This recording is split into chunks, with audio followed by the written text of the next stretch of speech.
So I'm gonna wait around for a while, see if anybody shows up.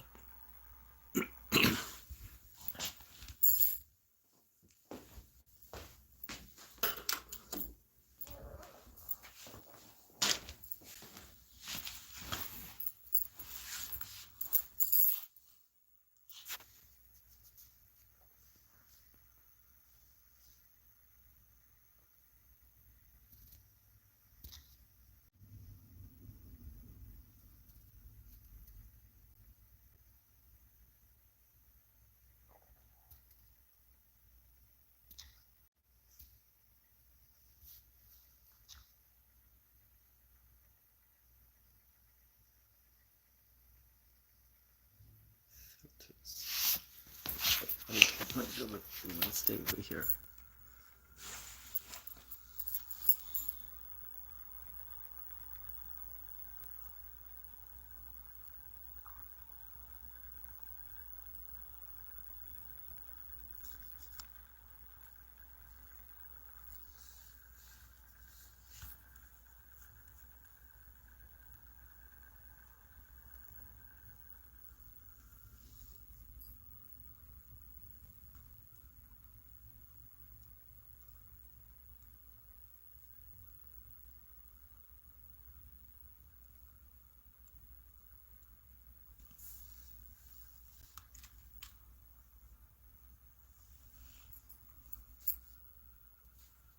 Okay.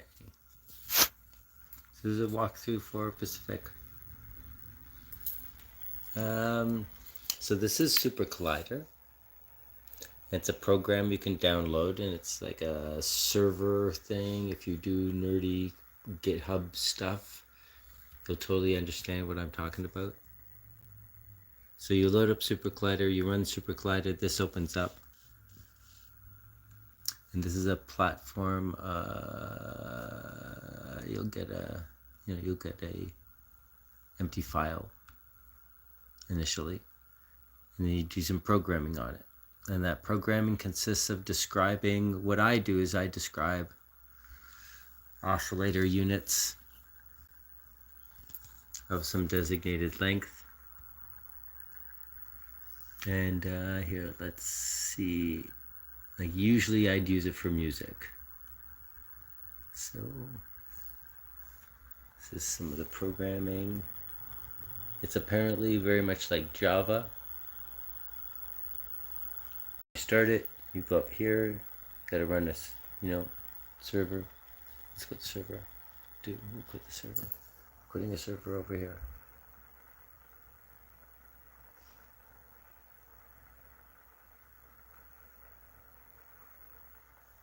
Okay, and now let's boot a server. Now we're booting a server. People that do this kind of booty server stuff will recognize this kind of thing. Do. Oh, funky Mora pattern.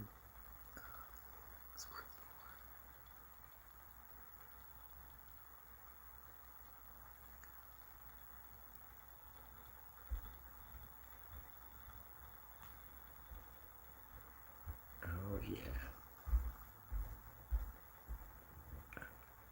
What's already? Okay. And then, so for the graphics, you want something really simple. What I use is this thing called a PMOS, pulse modulated oscillator. And this is for inputting a fraction. So taking my pulse modulated oscillator, I am choosing 100 hertz just because that's a nice round number. Usually I use 110 when I'm doing music because A440, so I start with 110, and that way I can have a bass note because I do it all fractional. But for this, 100 is, there's two oscillators basically, and they beat against each other. So this is 100, and this is going to be 100 times n.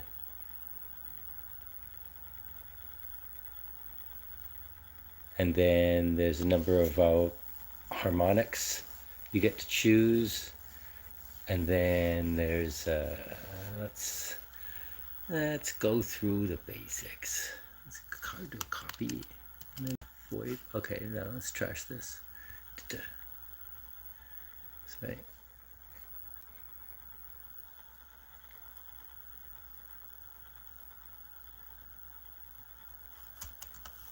Hundred, 100, 1. Just leave that as 0. And volume, okay. So this is not going to look like anything much at all. And then down here you can actually choose some bonus features. And one of them is a built-in scope. And call it the scope. The scope comes up. And it's a typical oscilloscope most of the time. Like when it comes up, it's a regular oscilloscope. But up in the corner, you can do this and you do XY. And then it takes the two channels and it puts them against like 90 degrees against each other and uses them for basically drawing sine cosine. So right now there's no signal. Let's go to code. And let's put in some signal.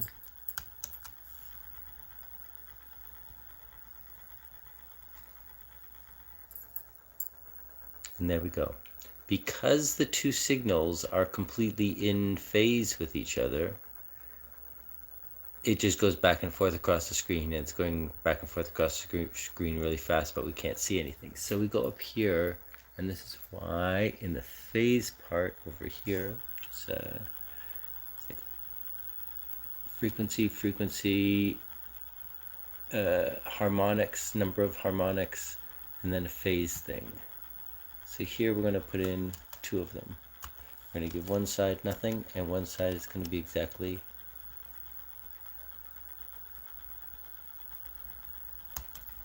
50% off.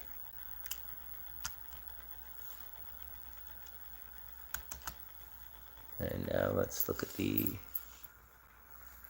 boop boop. There we go. And there's a sine wave. Because of the relative position phase-wise, it's not like a perfect circle or anything, but you can see it's like a little closed sine wave. So let's go here now. Ooh.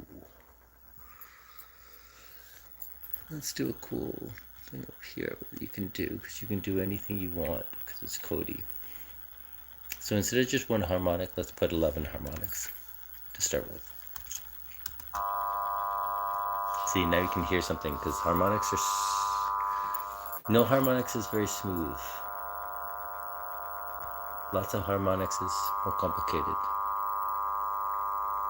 But it's going to sit there perfectly still,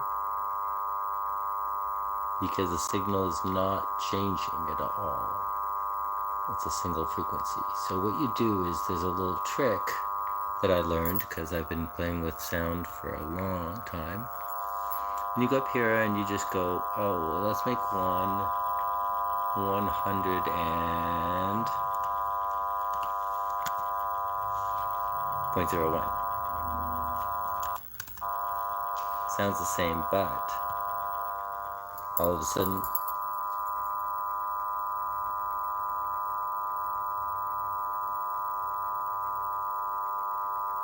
that's like the beat frequency between the two frequencies slowly unfolding the waveform for you. So it's a great trick because it actually lets you see a waveform in all its sort of contortions.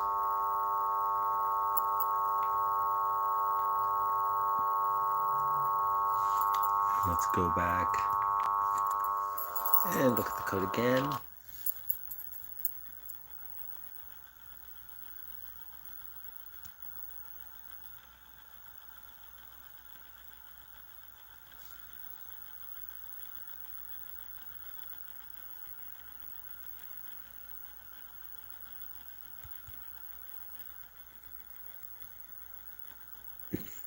Okay, there we go.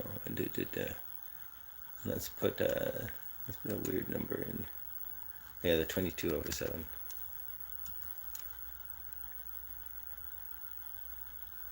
Let's do it over 14, because that will bring us more to 1.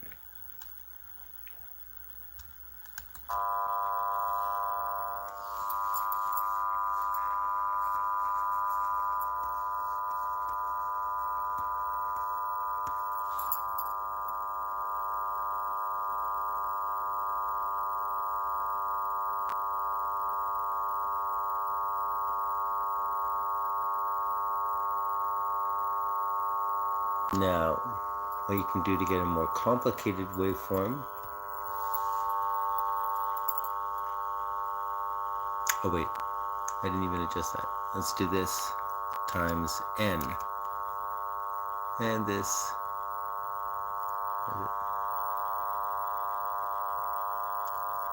Times n. Yeah, this is so old school. I don't have a direct feed out. That's so. Ooh. What does that look like? Oh, about the same. Just a higher frequency.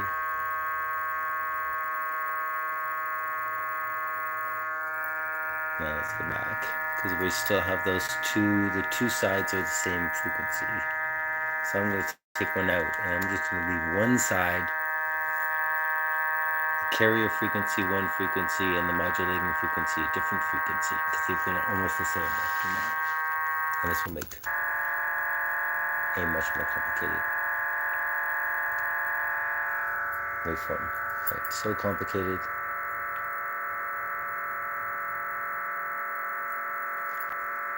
Move it faster. Let's see if we can get some.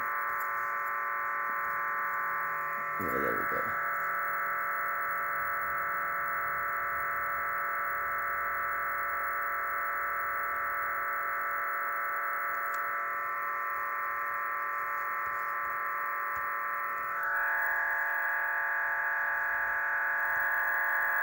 You can do tricks, and let's say, you want to have a beat frequency of 2 or 6,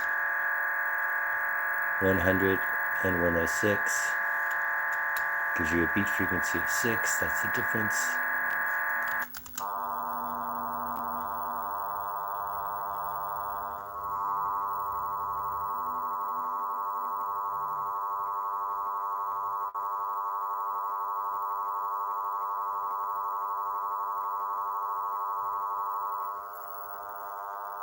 Let's do that as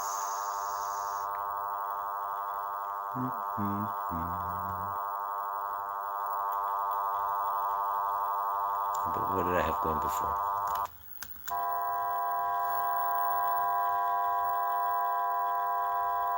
This is exactly the code I have.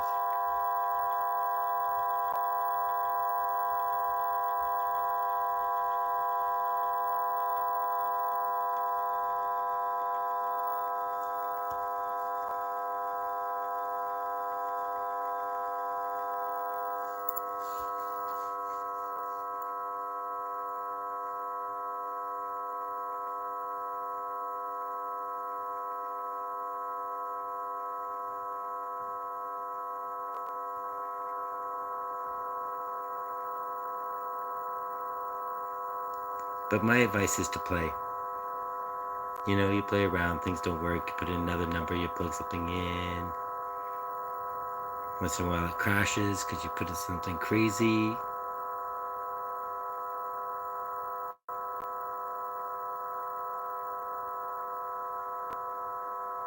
Isn't that beautiful though?